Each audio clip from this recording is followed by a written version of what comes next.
Yeah. Hello, everyone. This.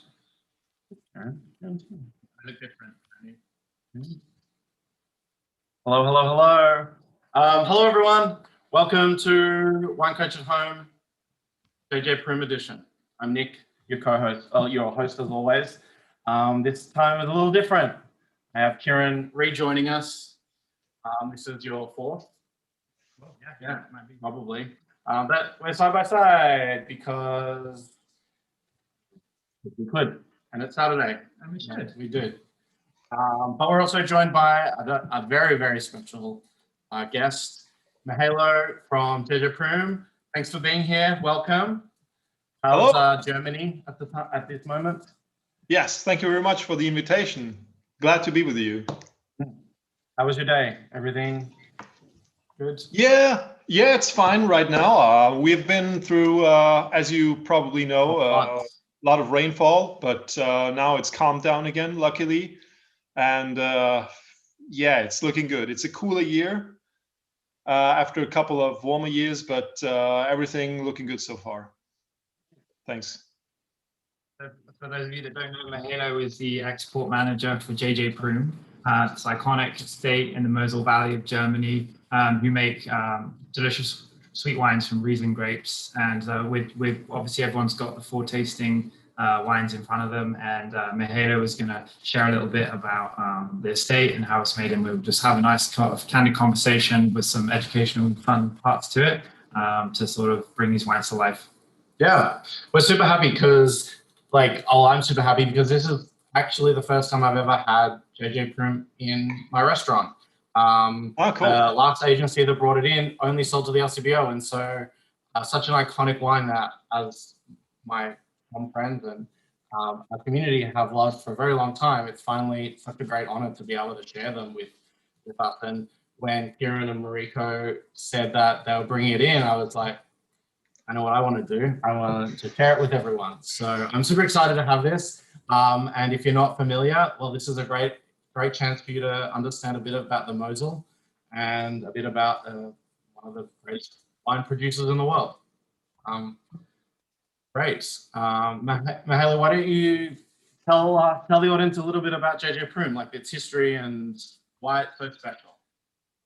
Yeah, with pleasure. Thank you very much for the kind introduction. I feel very honored. I've been around, originally come from Austria, working in the wine business for about almost 10 years, and now at JJ Prum in the Mosel Valley for 3 years, basically taking care of majority of the export markets. And yeah, we started with TLG quite recently, actually. It's 1 year plus minus, and we are very happy because there is passion in the game again. That's what we want. Our wines, you mentioned it before, sweet wines. I may just make a small correction. Sweet wines or wines with residual sugar. I will rather have the latter one anyway. So it's about, with these wines, if you're acquainted with them, if you know the style, then you know what it is about. It is not a classical sweet wine like a Sauternes or a Tokai or anything like. And it needs still passion. You need passion and knowledge about the wine, how they co-act with food to properly, communicate it to the crowd. And that's very important to us, passion. And I'm very happy that you guys are showing that and sharing that. And that's obvious. And the success is there. And I'm looking forward to the further cooperation. Yeah, let's start with a little bit of history, maybe. So JJ Prum started in 1911, the whole thing, and was founded by, obviously, Johann Josef, JJ, who gave the name to the winery. But before that, it was probably in the 14th century where a Prum family, as a wine growing family, was mentioned in the village of Wielen, where the winery is based. And the whole surface here, all the vineyards have been cultivated for 2,000 years with the Romans, obviously. They said Trier is the most important town for the Romans, northern from Rome, and the history is very long.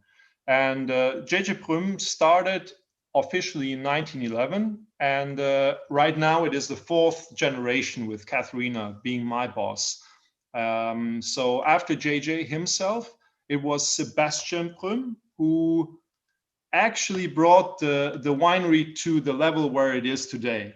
So JJ himself, he produced very good, decent wine. It was nothing wrong with it. But Sebastian Prum, his son, he was very eager and looking for a more precise selection in the vineyards and later harvest. Within his era, there were 2 significant vintages, such as 49 and 59, which are still considered as among 2 of the top vintages, BA, TBA, in the whole century. And that brought the winery to that level where it is today. He was succeeded by Dr. Manfred Prum. He is 87 today. He's still alive, doing his job and consulting Katharina and us, and chatting a little bit, and yeah, it's good to have him there. And he took over in 69 after his father Sebastian died relatively early. And I remember it was 69. So 2 years ago, he had his 50th vintage where he was responsible for the winemaking in the winery. So 69, that's quite considerable. No, sorry, it is actually the 50th right now, right? So a lot of experience going on there. And but Katharina, who is my boss, obviously the 4th generation, she's doing a good job, and I think she's getting even more precise on the wines right now. So you can be very curious about 2020s. It's a lot of freshness and balance going on after ripe vintages like 18 and 19. We have again a very, very classic vintage with the 2020. That's about the history. Prum, why another factor why they are so recognized for Mosel Riesling is, in my opinion, that they really always focus on Prädikats wine. So today, due to climate change, there is a lot of going on, different styles, some try sparkling, some try dry wines, GGs, dry stuff is the hot shit right now.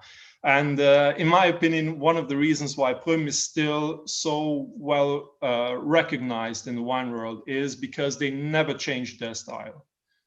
So always Prädikats wine, always off-dry, half-dry, fruity styled wines with a very recognizable DNA. So through the range, it doesn't matter if you're drinking Cabinet, Spätlese, or Auslese or Gold Cap, it's always Prumish if you want to give it a name. So I think this recognition, this consistency in the quality and style is something that made this, some say the Rolls Royce of the Mosel Valley, some say epitomizing the style of the Middle Mosel style, however you want to name it. So there's kind of stubbornness, healthy stubbornness, made it what it is today. And so I was doing some research about Prum, and I heard a statement that like your focus is on Auslese. That's kind of like your premier like style, your house sort of style. Yeah. What is there, like, how strong is that temptation to, follow that world trend to be a bit more drier, like those other, like there's countless other producers, especially in the Mosel, who are like going towards drier styles of Riesling. Is it more difficult than it was, I don't know, maybe 10, 15 years ago? Difficult, definitely not. The challenge today is obviously not to reach sugar levels anymore, so ripeness anymore. I'm 84. I'm a vintage 84. That was a challenging vintage, as you know.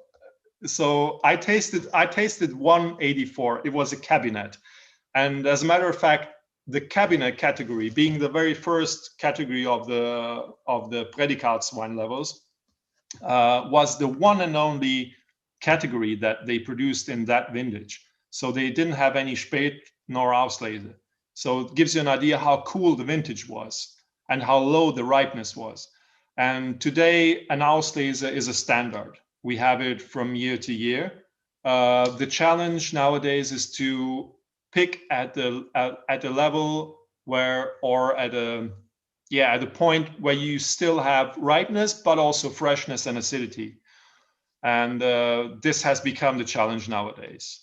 Still, I believe that the Prum Auslesen are among the most refined, most balanced, most featherweight Auslese. It's never cloying, it's never too heavy, it's never, that sticky sugar sweetness. So this is, the Auslese is something that distinguishes maybe the Prum estate, because it really, you see a cabinet, everybody can produce a nice cabinet, nice drinkable cabinet, or a nice drinkable Spätlese, but a nice balanced drinkable fun Auslese, that's something that I believe Prum knows really, really well. So we try to push the botrytis effect or influence of botrytis to the gold cap category, where it gets to 100 grams of sugar per liter and on, so BA, TBA. So we're really kind of selecting the clean grapes until the Auslese category. Because if you have clean, healthy berries, then you have freshness. This is what is first and foremost the most important thing, to create a balanced style of Auslese and not an oily, rich style of Auslese. Yeah. Cool. Yeah, I just want to comment that like the acids on the Prum wines I've tasted always have this sort of signature fizziness in their use, like it's sort of like in a pleasant way. There's like a prickly tongue effect, which is just like, whoa, like the acid is so high, and obviously like Riesling has such high natural acidity to it. But like, yeah, there is definitely that continuity, even what predicat you're at, that like those wines are fresh. They taste, they're not cloying and rich like you spoke about. Very cool. That fizziness, Kieran, that you refer to is also a reason, or the reason why you have that sensation for quite a long time is because we are always bottling later. So we rack the wines from the full lees to the fine lees around March, April, where other wineries are selling the vintage, the new vintage. And then bottling is done again 3 or 4 months later, so around July. So that gives the wines an extra time on the fine lees and in stainless steel. So we work 100% with stainless steel. This is something that's not also kind of unique in the Mosel. We don't use any Fuder barrels, so only stainless steel. And this long extra time on the fine lees gives the wine also a little bit more freshness for future for the aging of the wines. Wonderful. Well, let's taste some wine. Yeah, that's a good idea. Because I'm really thirsty after all this delicious talk about Riesling. Wine number one. So yes, excuse me, Nick arranged those wines from 1, 2, 3, 4 north to south. So on the bend of the river, you should have Zeltinger, then Wellener, then Gracker, and then Bernkasseler. So I just from Mahalo, I wasn't sure if you knew that.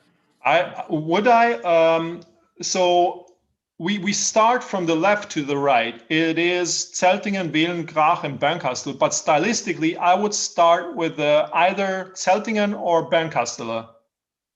My suggestion. And let's start with Bernkastel. We're going to number 4, everyone. Yeah, let's start with Bernkastel, definitely. So that's how I break in the rules with German Riesling. Wunderbar. So this is what we're starting with. 2018 Bernkastel Spätlese. 9% alcohol. Yeah. Yeah, I don't use a spittoon. Sorry, guys. Neither do we. It's Saturday and 7 p.m. So I think I'm fine with that, right? Yeah, absolutely. Okay. Okay. So the Badstube, or shall we explain the category first? It's a Spätlese means late harvest. So you improved your German now. And the Bernkasteler Badstube, obviously giving the name of the village, and then later the site, the particular vineyard. And the Badstube, the Prum family received in a very gentle, very clever way by marriage in the 20th century, by marrying a vintner's daughter who had some Badstube vineyards. And hence it was another vineyard in the lineup of Prum next to Gracher Himmelreich and Wilner Sonnur and Zeltinger Sonnur. And the Bernkasteler Badstube wines are, in terms of style, the most different from the others. They are also the lightest one. I would say the Bernkasteler wines taste like nothing on a very high level. So, they are, if you want to introduce someone into the world of Mosel wines or Prum wines, however you name it, I would definitely choose the Bernkasteler wines as a good introduction, because they're very light, they're very fruit driven, not much of that phenolic grip in the background. They're very smooth. They're kind of the cabriolet among the Prum wines. So you just turn on the music and, relax. What's additionally a point why this is so delicious and drinkable, that the vintage 18 was warm. That's no secret.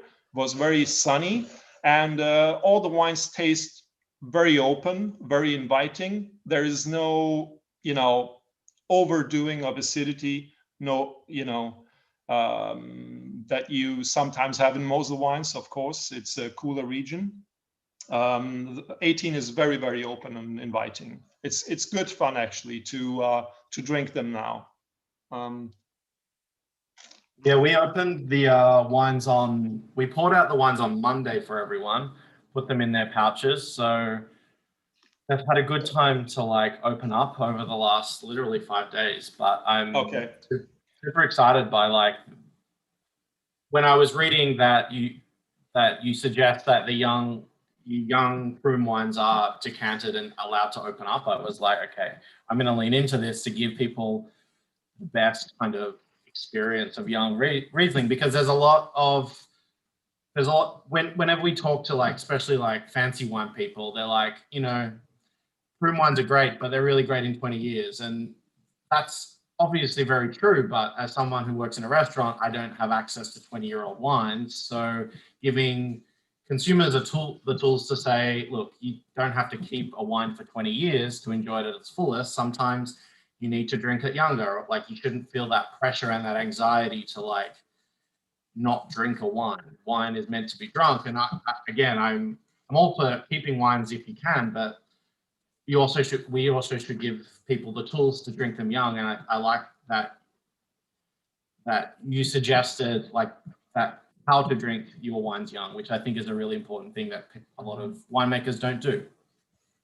Yeah, we like to store wines. We like to keep wines in the cellar and re-release them with some age.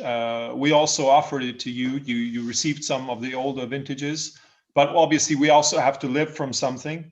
And if we compare the recent vintages, so if you take, for example, 16 and 18, are the two vintages that I would definitely pick today for drinking, to enjoy. 17, 19, which were smaller vintages, smaller in terms of quantities, they are rich and full of energy. And typically these wines need a longer time to open up, because they're kind of closed and, a lot of power, a lot of acidity, a lot of concentration going on there. And the 18 and the 16 are kind of, where you can give it a try also enjoy the wines as long as you have the primary fruit aroma, which is also lovely again. I mean, you can talk all day and night a lot about Prum wines and or Mosel Riesling, which is something fascinating when everything comes together: the minerality, ageability, the featherweight lightness, the complexity, and everything. But at the end of the day, it doesn't matter if they drink them very young or aged; they're always delicious, and it's something that gives a super magic extra to these wines, that they are never, you know, sometimes you have a great Burgundy or a great Bordeaux or a great whatever, but it's so young, and it's kind of, you know, you finish half of a bottle maybe, and then you're kind of, leave me alone. And with these wines, it's always kind of a flow going on. You know, it's always delicious, it's always fun, and yeah. And if you come across a closed bottle, kind of secluded, shy, reserved, you know, leave me alone,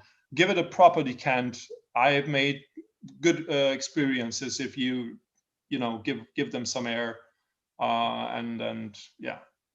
Great tip. Kieran, what do you think of wine number 4? All our wines are, you know, fermented in a reductive style, so it's natural that they need some air, especially if they're young. That's also why we never will go away from the cork closure, because that would be an overkill if we, you know, if we do a Stelvin or something. That would be too much of a reduction.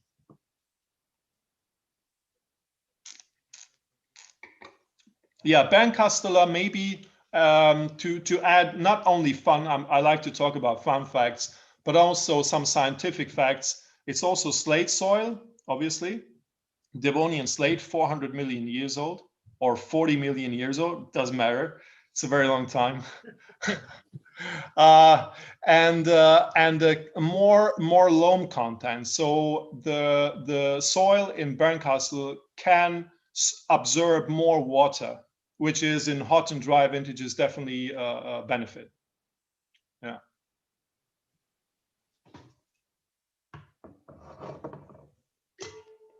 This is delicious. It's kind of got this like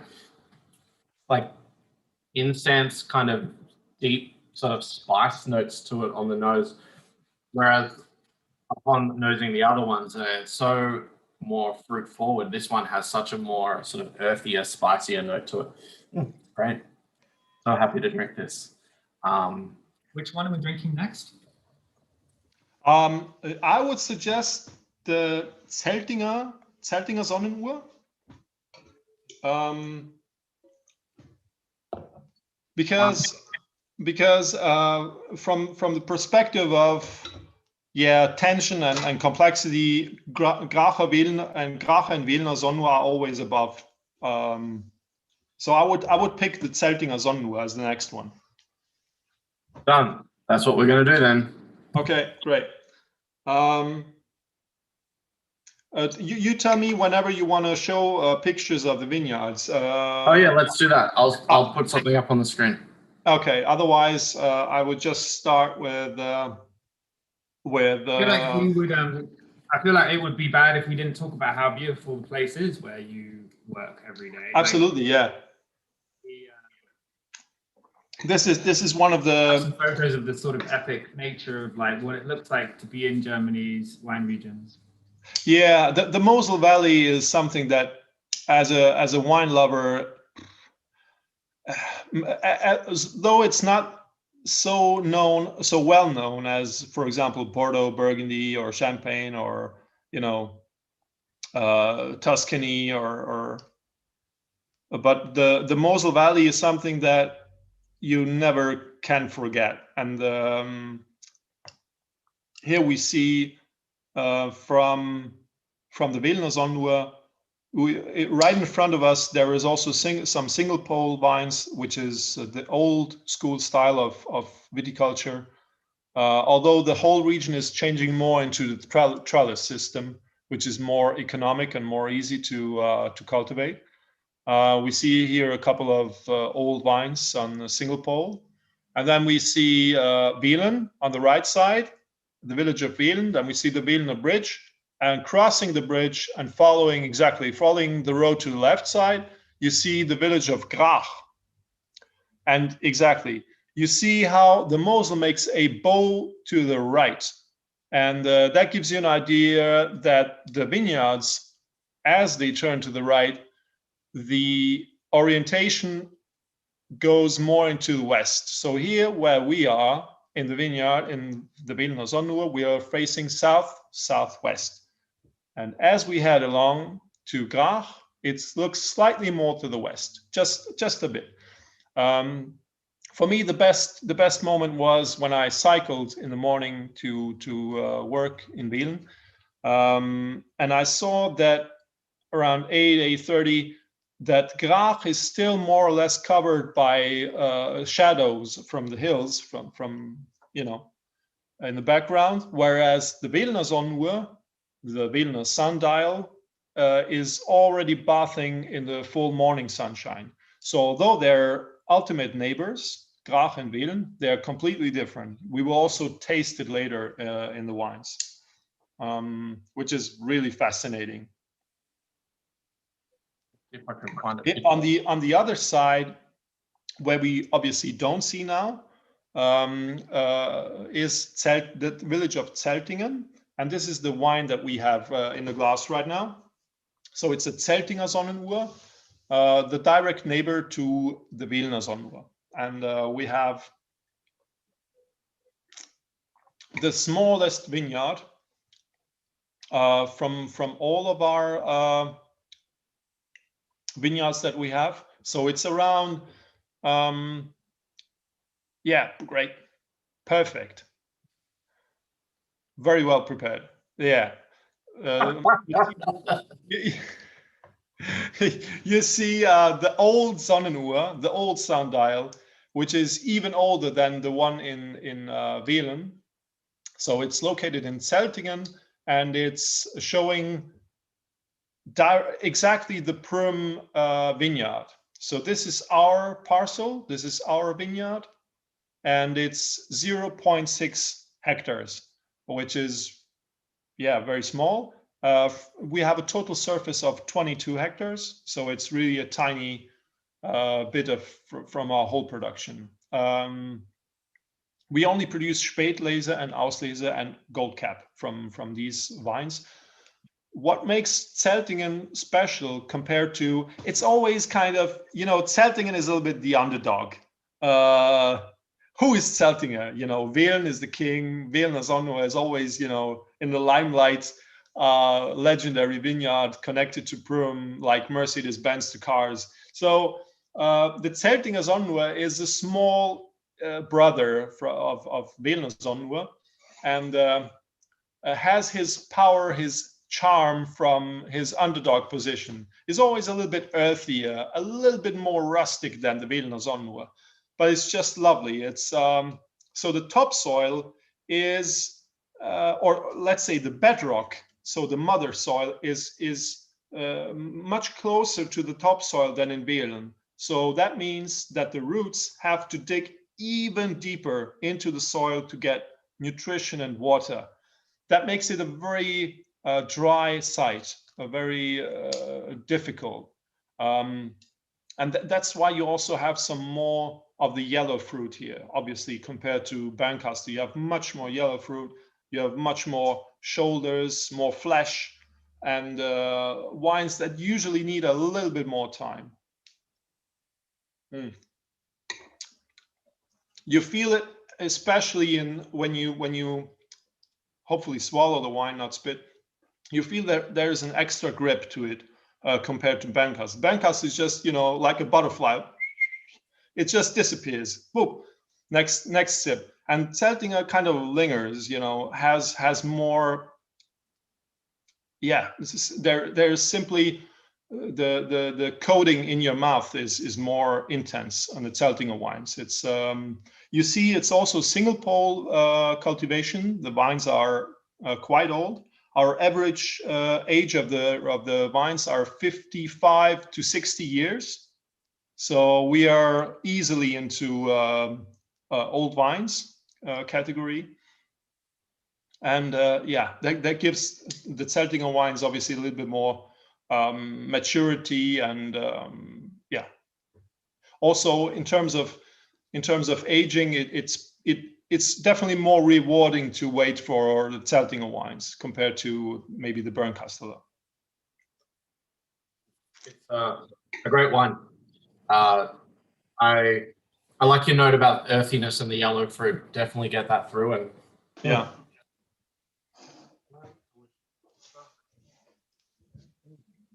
Yeah, it's so these two, the Zeltinger and the Bernkastel and the Zeltinger, are on the very end of geographically of the Prum vineyards, and they are also the most different one, which also makes sense to keep better in mind.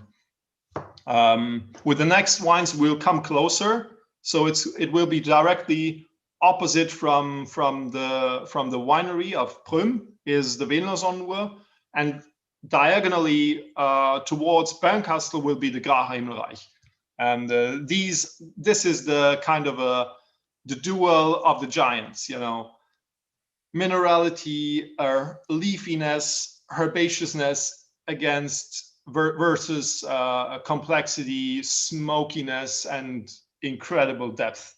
So yeah, looking forward to taste the next two wines with you. Unless there is some question, please shoot. Let me know.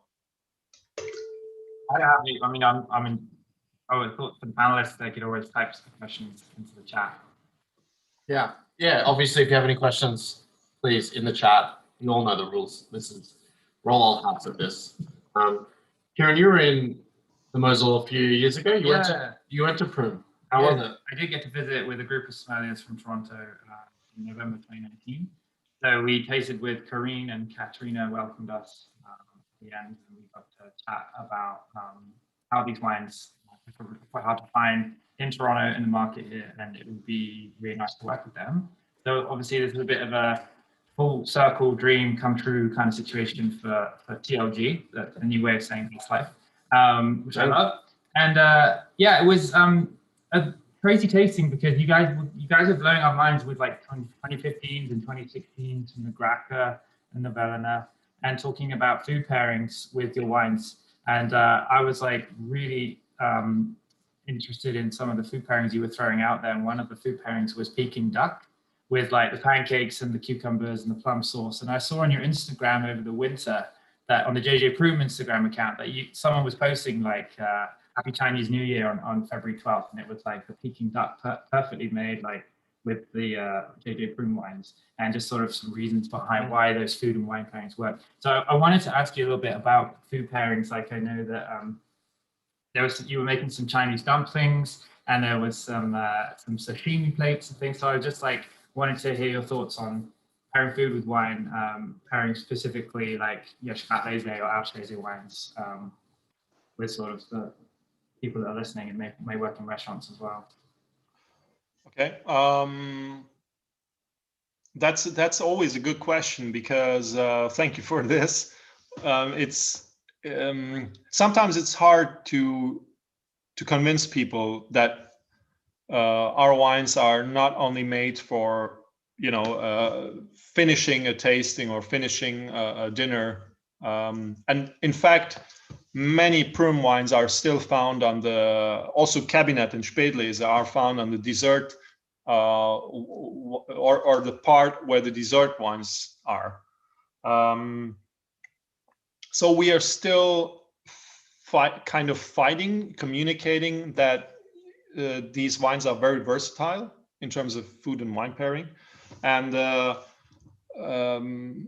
so the balance between sugar and acidity. There is also the minerality, obviously, that gives it all a kind of a backbone that creates this great balance in the wines.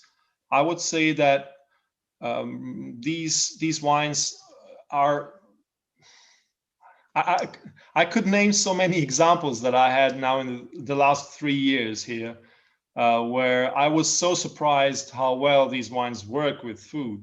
And the first of all I remember very well was a venison Dr. Prum has his own hunting. He's now 87. He doesn't hunt anymore himself, but he has guys to do that. So he gets the meat, and his wife Amaye prepares it and makes a lovely reduced sauce from Prum leftovers. I didn't say that, but it's a delicious sauce.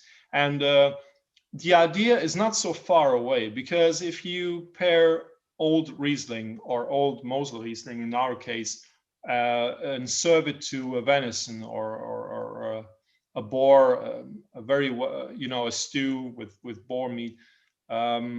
The idea is not so far away, because in Germany and Austria they often serve raspberry kind of marmalade along with the dish, and it is also sweet and sour. So it's actually no surprise. It was surprising for me that fits very well, but the idea is close. It makes sense. And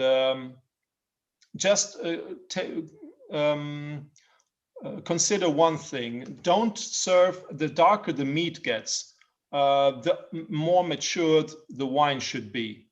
So don't go with too fruity young wines with meat. That's something that doesn't really interact very well. So the more mature the wine is, the better it will fit to the more cured, the more richer meat dishes.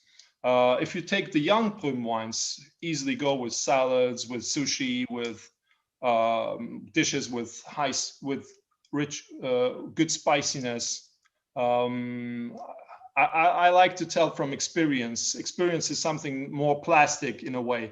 My very first trip in the US was in Las Vegas, and there is one of the best countrywide German wine customers is there. A Thai restaurant, very diligent people, small, very, very friendly, very welcoming, and they sell German wines like so easily.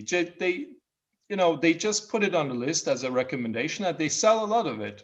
Why? Because it simply fits so well with their spicy cuisine. It buffers the spiciness. At the same time, it enhances the fruit, the taste of the dish, of the meat.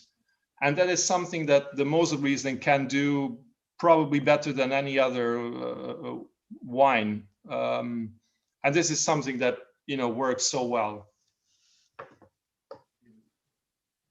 Big call. Mosel Riesling can do that better than any other one. Yeah. You've heard it here. Great statement. No, I mean, the fact that you have low alcohol, a lot of taste in the wines, and the sweetness kind of takes away the edges of the spiciness of the dish, and doesn't interfere with the taste, with the original taste of the dish. This is something that a quality that the Riesling, this Riesling style has. This is something that I figured out, and that works so well. And it's just, it's worth trying with. So the only thing where I have my struggles, I am a fan of Italian kitchen, and I often prefer the drier Riesling style to the Italian kitchen than the off-dry fruity style. This is something where I believe we don't work that well, but there is so plenty or many other dishes where it works. So we are inviting everyone to give it a try and see what happens.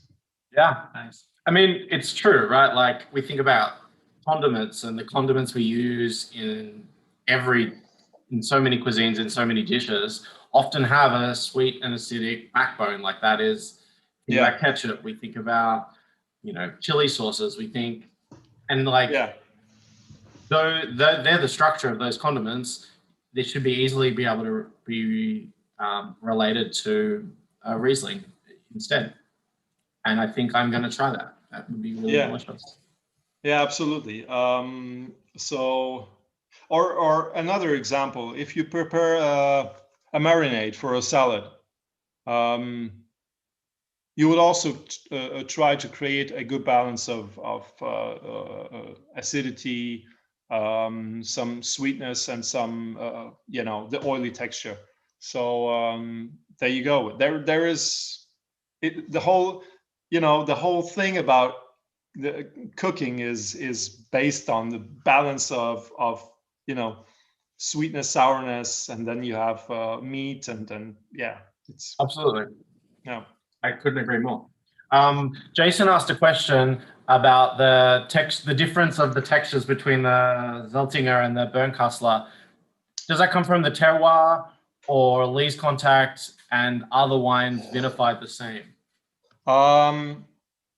Thank you, Jason, for the question. It is, as the wines are all vinified, more or less the same. Actually, the same. It is a difference of the vineyard, of the terroir.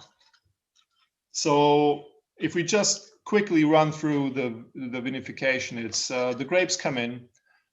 They are slightly squeezed. They are slightly squeezed to give them a sort of maceration, but just for a couple of hours, 6, 7, 8 hours.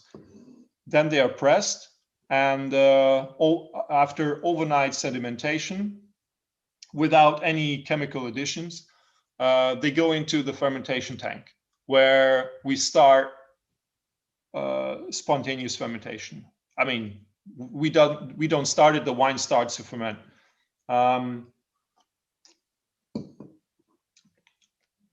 Then later, as I mentioned, racking around March, April, and then on a fine lees until July. So the vinification is more or less the same.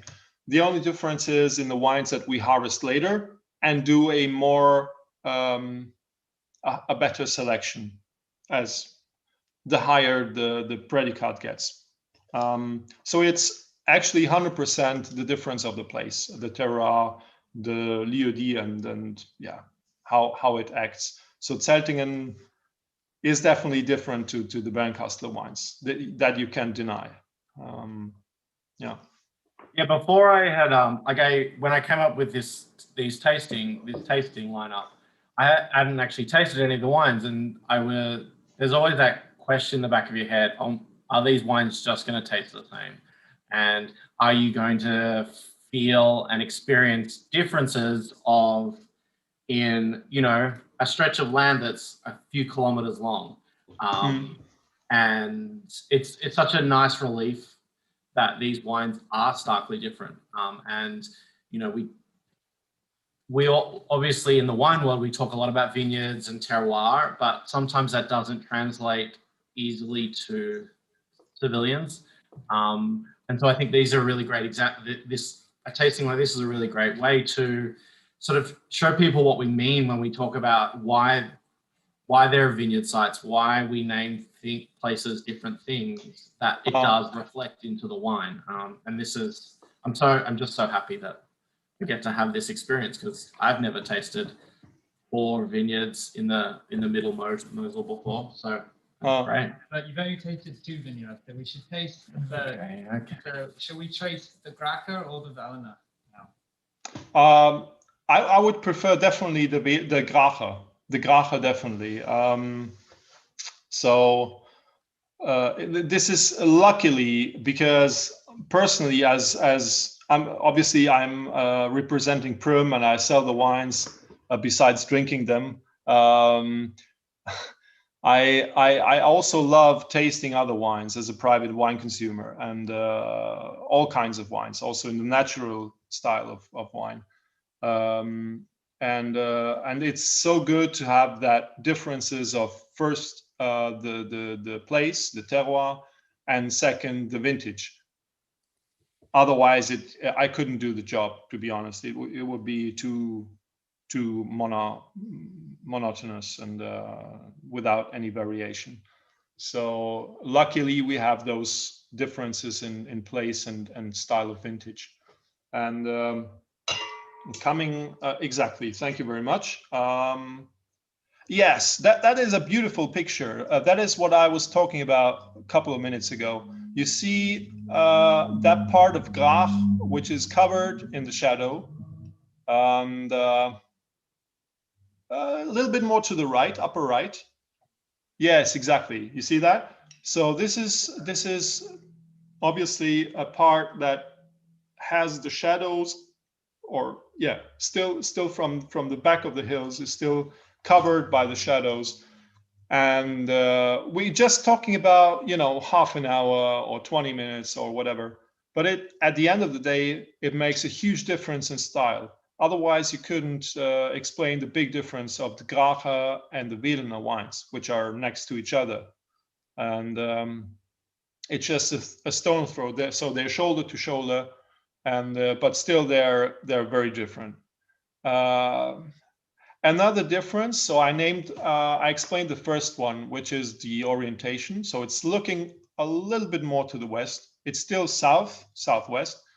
And the other important difference is the soil underneath. So underneath the topsoil, we have a very interesting water system. So if you drive up the hill or the village of Graach, you see, if you look, if you take a closer look, there are a couple of houses on top of the hill. On top of the hill, you see a couple of houses there. Exactly. Yeah, this is the second smaller part of Graach. And if you drive the vineyard way up there, the vineyard road, you will recognize occasionally there are small holes where water comes out. And if it's raining, if it's a rainy weather, then obviously more water will come out. If it's dry weather, there's very little water coming out. But there's always a good water supply in Graach. And this is something that is very beneficial in dry and warm years. That said, Graach is a superior and excellent site, no question. And the third very important difference to the vineyards in Welen is that between the vineyards and the Mosel, there is the whole village of Graach in between. So in Welen, you have the vineyard, and immediately you have the Mosel, which creates more interaction or more influence as a reflection angle of the sun. Whereas in Graach, you have the whole village of Graach in between the Mosel and the vineyards, and makes it more remote, more backwards, and makes it therefore slightly cooler, because the Mosel, the water is always balancing. It has a balancing effect. Exactly. So these are the three main differences to the village of Welen. You said earlier you have 22 hectares, like only like 1 hectare was in Zeltingen, and most of it's in Welen and Grache. Which, like, how much do you have in Grache and how much do you have in Welen? Yeah, so I mentioned we have the total surface of Prum vineyards is 22 hectares, and we have 9.5 in Graach and 8.5 in Welen. So these are by far our two most important vineyards, not only quality-wise, but also quantity-wise. That's why you will find most probably Graach and Wiener wines in the market. And Graach, as many people know, 2018 was a warm and dry vintage. And I remember tasting the young wines. Many of our customers, clients, friends, tasters, buyers, many favored Graach, and said that 18 is a Graach vintage. Still, it's quite young to say that, but it makes sense. So I don't know how it's, after all the traveling and the decanting, how the wine smells, but I have definitely a reduction more than in the Bernkastel and the Zeltinger wine. So a slight smokiness, more reduction, more complexity. Definitely the sort of earthy slate smell coming off the glass, like small kind of tight knit for now, I suppose. But Yeah. yeah, it's got the most like power on the palate out of the four that I tasted. Like it's got the most kind of follow through strength. But yeah, it's a little reduced, I suppose. Yeah. It's delicious. It is kind of like on the nose, a bit more vegetal and a little bit more savory, which I think is really interesting. I like most. Like a delicious Gruner. Yeah, it is more like it. It is. I'm only saying that Talking to an because Austrian. I'm only saying this He's because you're gonna- Austrian. I wouldn't throw out such a challenge to a German, but it's great. Yeah, it you have what you I mean the Bernkastler wins with its, you know, ease and deliciousness and the fruit. The Zeltinger has, you know, more sturdiness, more yellow fruit, and the Gracher simply is so magic due to this herbaceous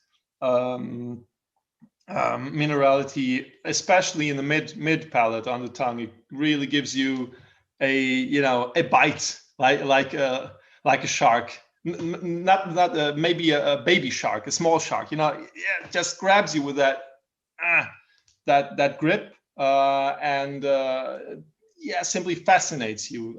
Grach is definitely, if you look back in the past, where Venus Onur was the king, the primus inter pares, so in Latin. So Velen was always the king, no question about that. And Grach, due to climate change, it has won, definitely has, you know, grown up and more close to Velen. Is great, fascinating wines. Just a quick sort of general question about the Mosel, especially for, you know, the audience who aren't super familiar with these wines. Is it important to like that because Himmelreich and Sonnener like span multiple villages across the Mosel? Should people be looking for like exact combination, or would they find like similarities in, you know, a Zeltinger Himmelreich or a Grach Himmelreich? Sorry, Zeltinger Sonnenur or? Yeah, so I'm just like, obviously German labels are known for how confusing they are. Is it important to have the village and the vineyard to get that character, or would you find similarities between the vineyards in different villages, the same vineyard in a different village? They share names, right? So I'm just trying to like clarify it for people in a very confusing way.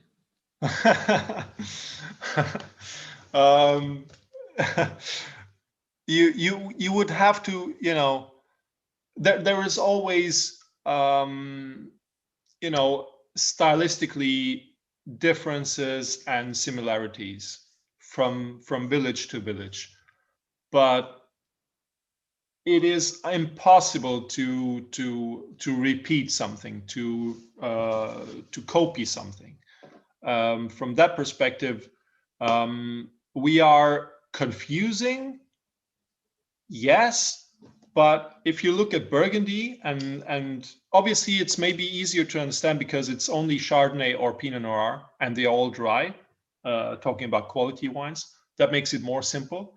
But from the perspective of understanding a place and how a place tastes, I think it's just a matter of how much you want to focus into these vineyards and getting to know their DNA, their fingerprint. Then, you know, and the pronunciation, I give you that. It's not the easiest part, but I think on the other hand, it's also what makes it so charming and interesting. As you I mean, I learned that also since I'm in the Mosel. Before the 71, the big change in the wine law, we had even more confusing expressions and categories on the label. So it got easier. It's still not easy, but the good thing is that we have great wines that are still affordable and worth focusing and learning more about it. And this is something where you can tell stories and make the people happy and give them something to have fascination about. I think that's a very important part in our whole business. None of us will become millionaires. We will not become rich, but we have a lot of learn and a lot to enjoy. Yeah, absolutely. If at least that's the big advantage of our job. I mean, yeah, we get to drink wine for a living. There are absolutely worse things to be doing with one's time. Yeah. It's a joy. It's the joy of our profession, I think, is to be able to drink wine almost every day, if not more than once every day. And you will not get kicked out. No, you do not get in trouble for drinking wine. Yeah.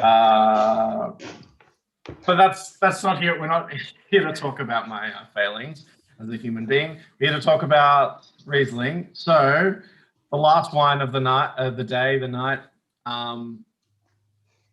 your night, our session, Berliner. Let's bring it home with, I guess, the best in show. I think I'm excited. I have to open the bottle. Disappointing. No. I really did get the complete. I apologize for everyone. I had a very arbitrary system of putting the order together. So I'm sorry that we've drunk 4, 1, 3, 2, but we're all adults here, so we can get through it. Kieran can show the bottle while I type in what it is.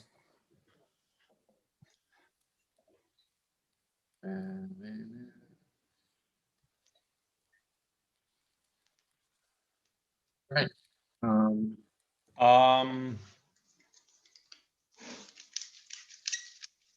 Yeah. So yeah, where shall we start with Whelen? So basically what you can see on the label, the sundial, it goes back to an ancestor of Johann Joseph, a guy called Jodokus Prum, a very old German name.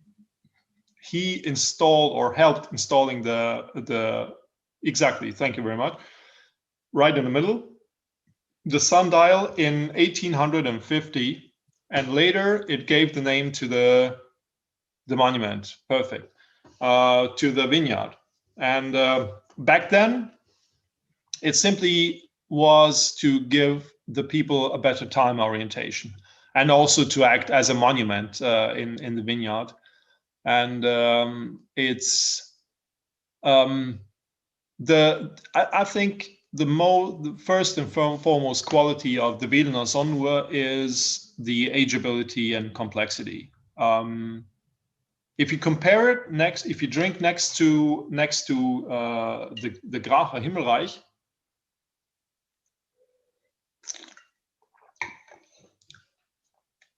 you will maybe not be as excited as with the Gracher Himmelreich wine, simply because there is not so much going on.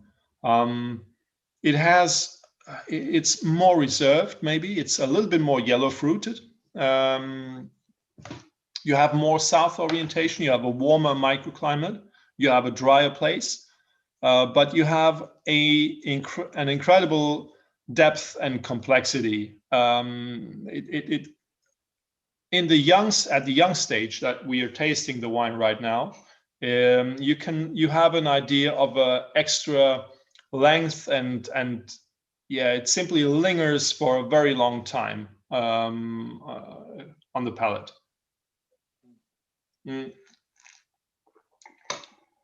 This is maybe a little bit too much at the moment for some, but imagine that wine in 10, 15, 20, 25 years.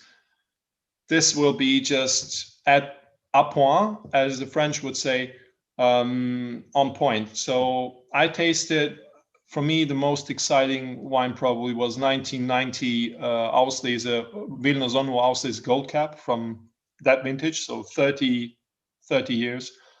This is something that, you know, you can't describe. It's just perfection. It's you know, everything comes together: the acidity, the residual sugar, the minerality, and the quality of the vintage, obviously also.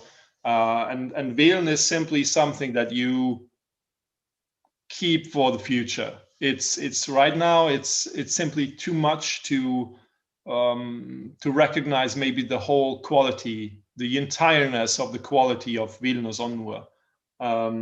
You just have an idea by the length and depth of the wine that you feel. That gives you an idea why this is so superior, why the Vilnius Onur is so famous.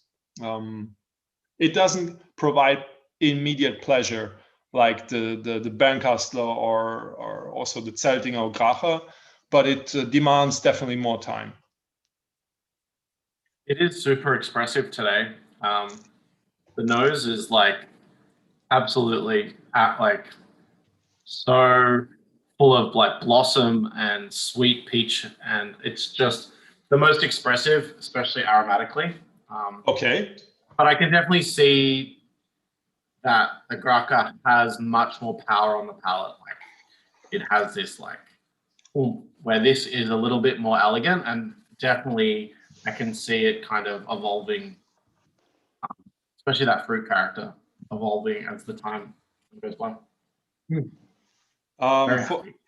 For me, I mean, this is obviously a couple of kilometers in between, and the wine had to travel. I don't know, and the decanting effect is also there.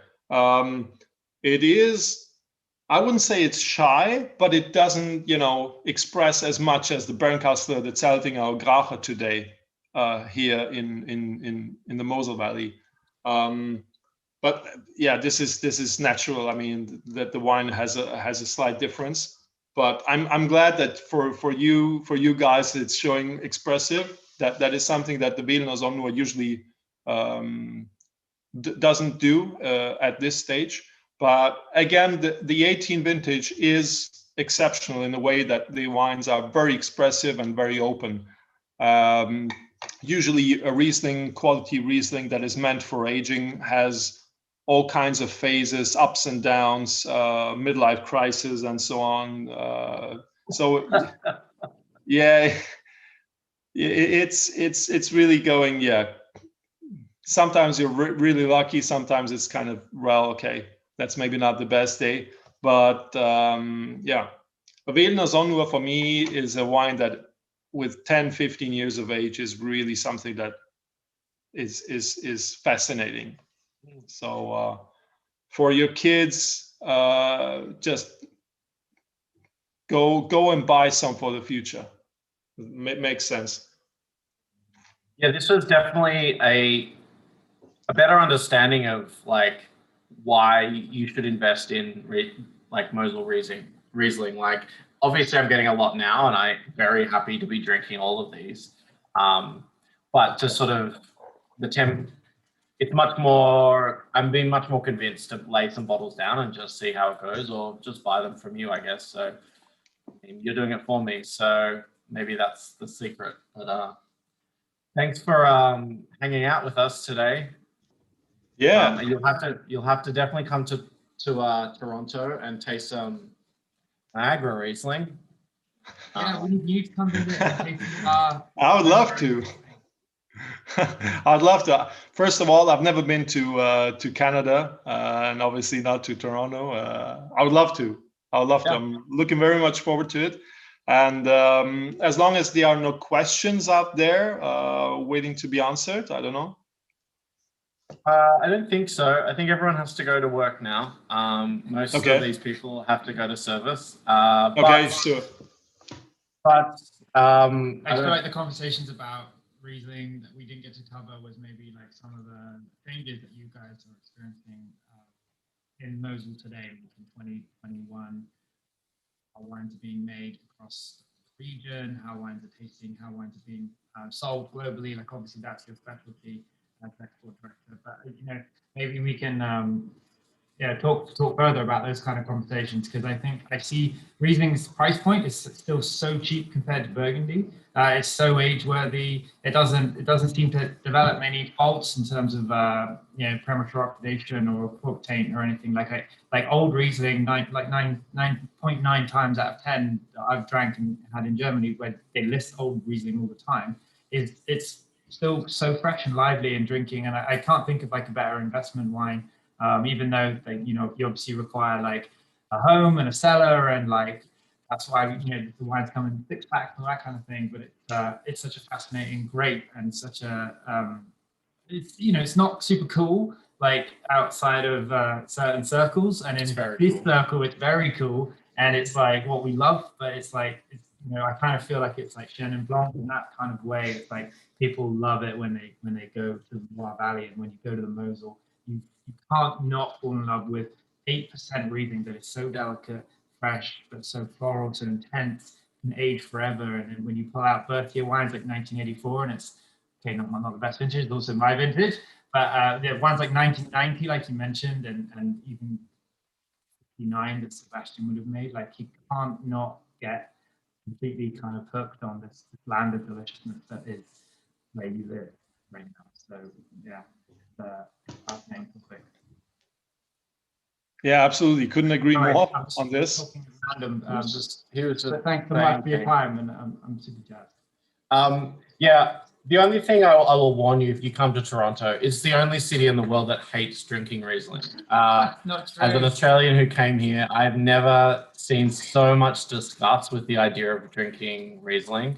It's really sad, but for some reason, like I've heard all right sugar on the labels of all the wines in the shop, and everyone just has this complex about residual sugar now, and with the confusing names, no one's confident to order a wine, but that's our job. Yeah. So I'm glad that I get to taste these, and where like there is a lot of wine people in this city who are working really tirelessly.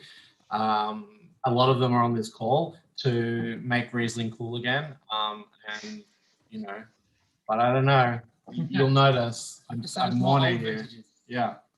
But thanks for your time, and enjoy your evening. I really appreciate hearing you talk and like understanding this, region and these wines. They just, I mean, there's probably few wine professionals in the world who don't sort of haven't had opened one of these bottles. Like there's very few wines in the world that I would just say that every wine professional is probably drunk in their life, and JJ Prum is probably absolutely up on their list. So it was great to just get that, a really cool deep dive, and I'm really excited to come visit and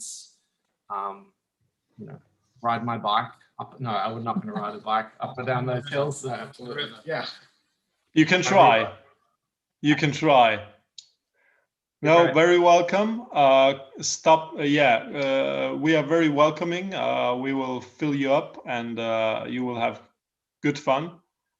And maybe you will come in October. Then you can also harvest with us, and that absolutely will be more fun. Yeah, of course. I love abseiling down a hill on a rope with a bucket of grapes on my back. Yeah. Try to place a bucket of grapes on the steep vineyard like that. It will be fun. Yeah. But Mihailo, thank you so much. I'm gonna let you go so you can enjoy your evening. Thank you so much. Enjoy drinking those 4 bottles of wine you opened for us. I appreciate it very much. I will definitely finish them. I will send you a picture. And we'll see you all soon. Thank you.